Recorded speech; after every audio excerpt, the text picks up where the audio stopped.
Hi, I'm Gabe.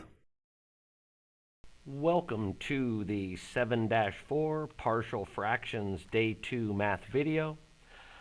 This all goes back to a guy named Johann Bernoulli, lived back in the 1700s. He was a Swiss mathematician, and he introduced this method of partial fractions. It was pretty instrumental in the early development of calculus. So in the last video, we saw examples 1 and 2, and the procedure there was to use constants, a and b, etc., in the numerator when the factors in our denominator were all linear factors. They were all first power.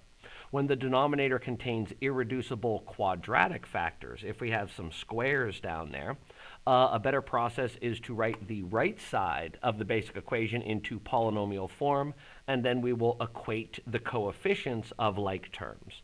So this is going to be a little different at the end than what we saw in examples 1 and 2. So here, if we look at our denominator, we've got x cubed plus x to the fourth. We can easily factor out an x, and then we will have an x squared plus 4. So we do have a linear factor x, and now we have this quadratic factor that cannot be reduced down anymore. So when we do our breakdown, we will have a denominator of x, and we will have another fraction with the denominator of the x squared plus 4. Now the linear factor will have a constant above it. We'll just use a for that constant. But this quadratic denominator, the x squared plus 4, above it in the numerator will be a linear factor. And we'll call that b times x plus constant c.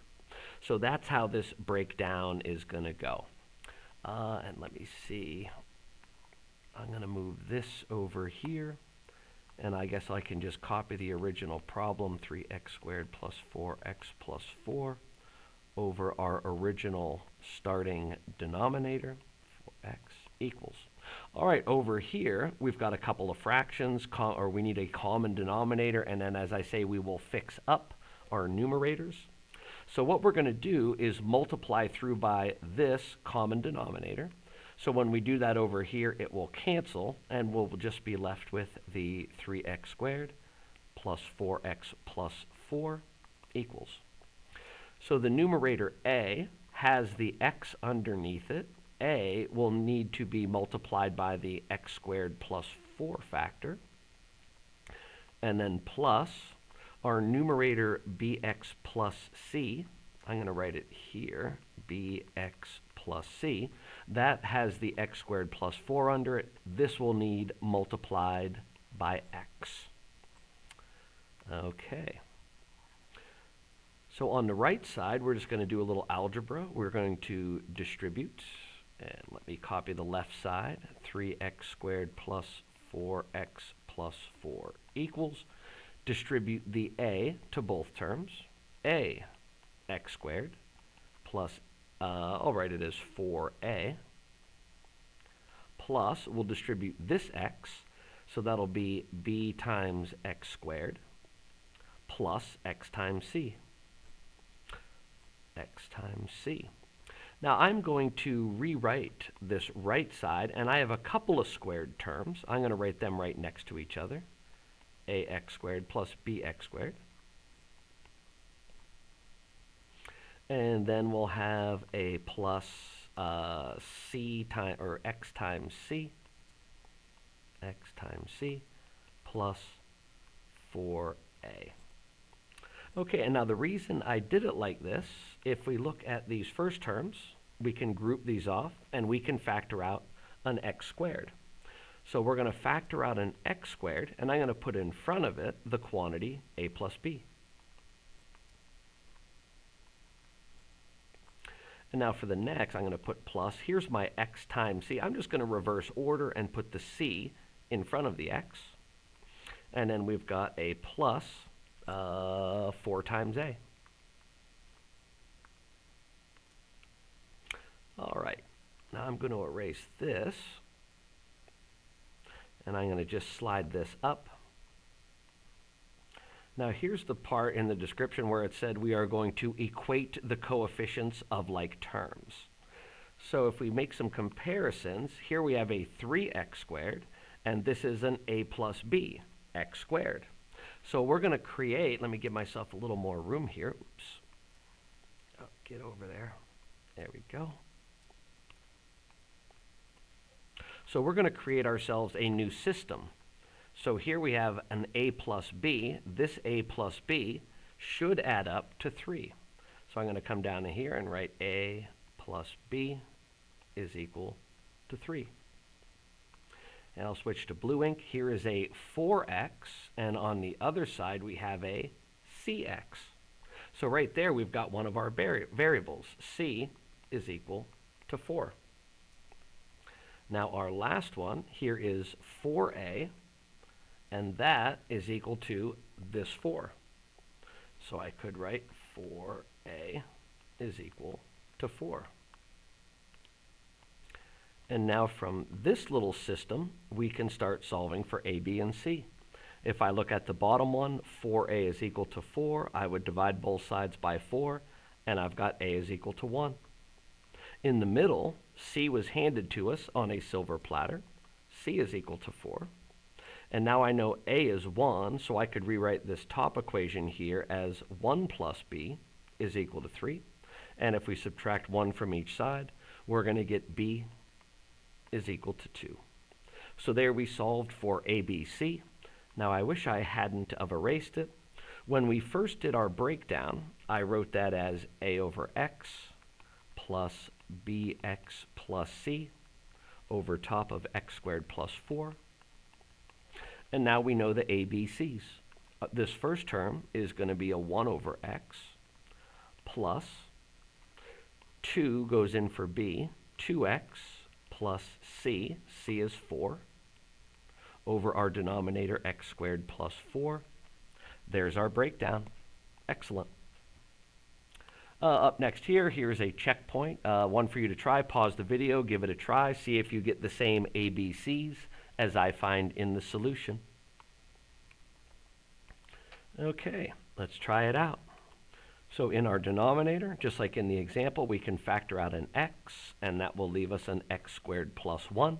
So there's our denominator. So the x is linear. It will get just a constant above it. The x squared plus 1 is a nonlinear factor. It's quadratic. So above it will be a bx plus c. So again, these are equal to each other. We just have to find out the a, b, and c. So I will multiply the left side by the common denominator. That will bring down the 2x squared minus 5 equals.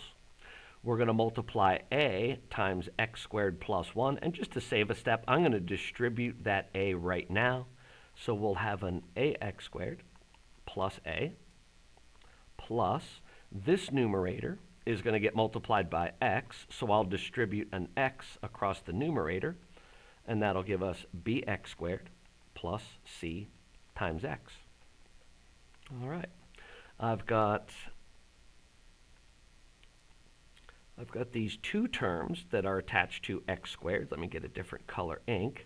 So here are my x squared terms. I can factor out x squared, and I will have in my parenthesis a plus b. My next term is an x term, so I'll put the c times x next.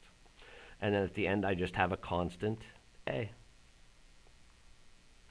So let me erase up here. Whoa. There we go. Here's where we are going to equate our coefficients, set these equal. So in front of the x squared is a plus b. The a plus b is equal to this 2.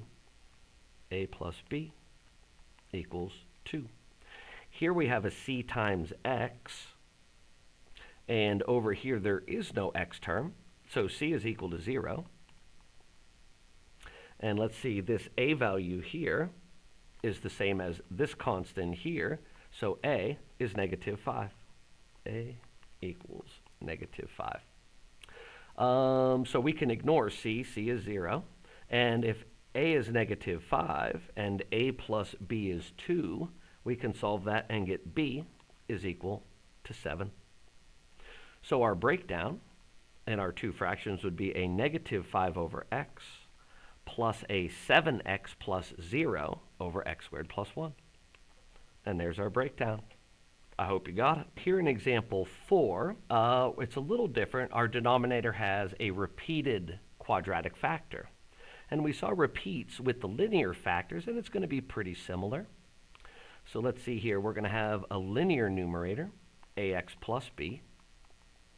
And that's going to go over our denominator, x squared plus 2. That will be to the first power. And then we'll have another fraction with another linear numerator, cx plus d.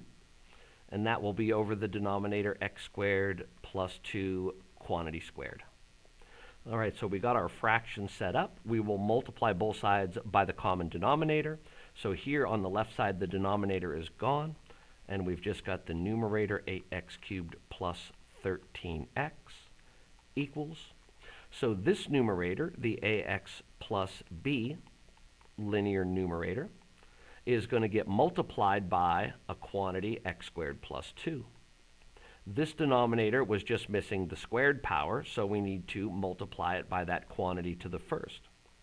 Now the next linear numerator, that cx plus d, it has the full common denominator under it, the quantity squared, so this is just going to come down here just like the 8x cubed plus 13x came down.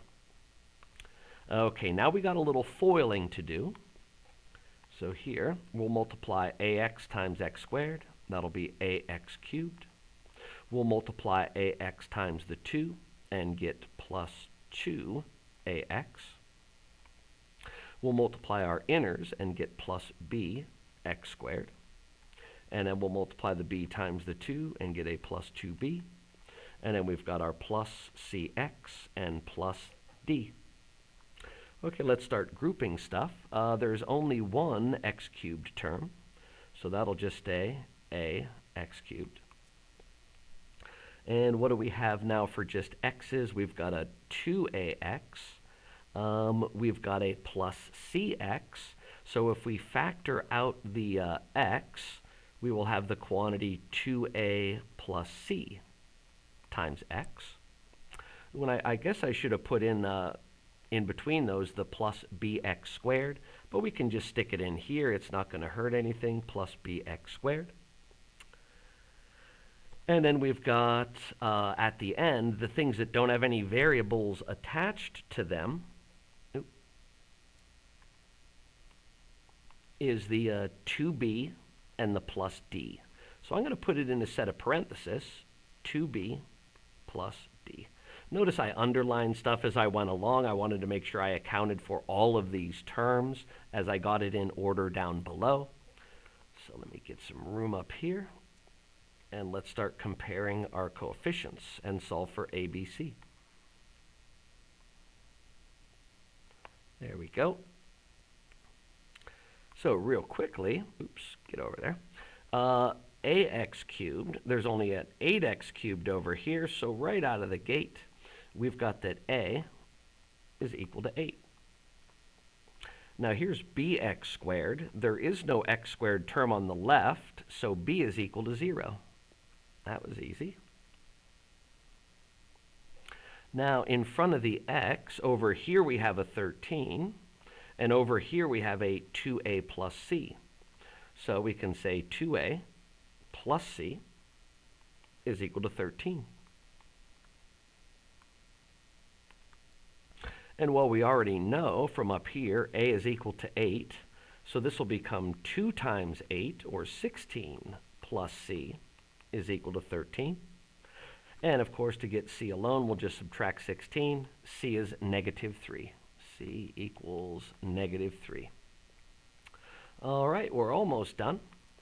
The last thing we have on the right side is this 2b plus d. Now that would be where the constant is, and over here on the left side, there is no constant, or just a 0. So we're going to set the 2b plus d equal to 0. Well, b is 0, so 2 times 0 is 0. 0 plus d is equal to 0, and that means that the d also is 0. So to go back to the original breakdown, we had the numerator ax plus b over x squared plus 2. Well, that ax plus b, we're just going to replace the a with an 8. The b is a 0, so that just becomes an 8x above our first term. And then we had cx plus d up top. Well, c times x will be negative 3 times x plus d. D is 0. So this becomes a negative 3x over the x squared plus 2 quantity squared denominator. And there we go. All right, one last thing in this video, of course, is a practice problem for you to try. Now here you've got a bigger numerator, so we should find values for a, b, c, and d.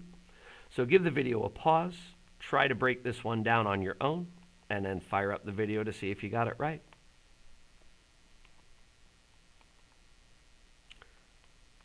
So we'll have an ax plus b over x squared plus 4.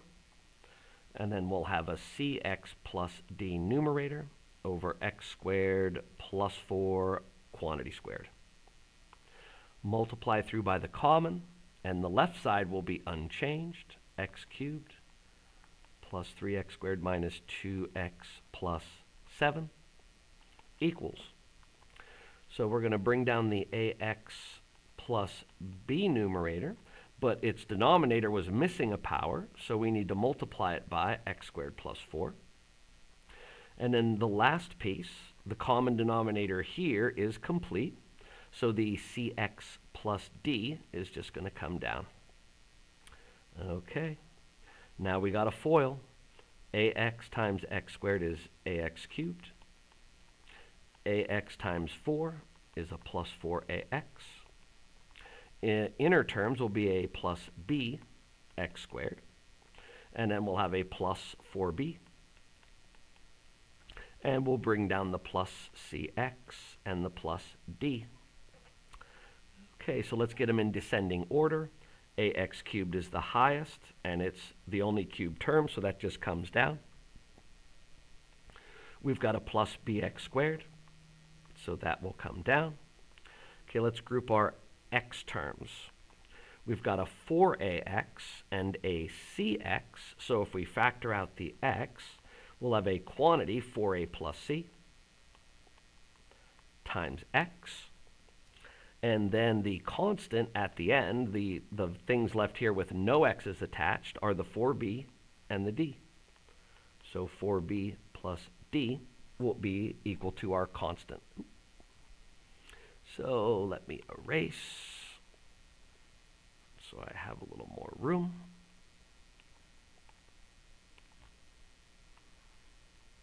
There we go. Let me shrink that up a little bit. Okay.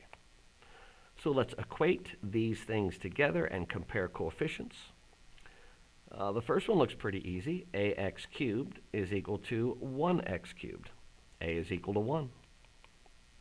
We have a bx squared and a 3x squared, so b is equal to 3. Now the next, in front of the x variable, is 4ac. We're going to set 4ac equal to negative 2. So I'm going to come down here. 4a plus c is equal to negative 2. Now up top we know a is 1, so 4 times 1, this just turns into a 4, and we'll subtract 4 from each side, so c is negative 6. All right, we've got a, b, and c. The last thing to do is equate the constants. 4b plus d is equal to 7. 4b plus d equals 7. Well, we know that b is 3, so this 4 times b becomes 4 times 3, or 12. 12 plus d is equal to 7. Subtract 12 from each side. D equals negative 5. D equals negative 5. So if we wanted to go back down to our original breakdown, our final answer would look something like this. Our first numerator would be x plus 3, and that would be over the x squared plus 4 denominator. And then we would have a plus, well, we would factor out a negative, and then that would make that into a quantity, 6x plus 5 over x squared plus 4 quantity squared. All right, there we go. I think that's going to end this video. The homework is no longer in the book. We will have those on WebAssign, so I'll see you in class. We'll do some practice, and then you can work on a WebAssign.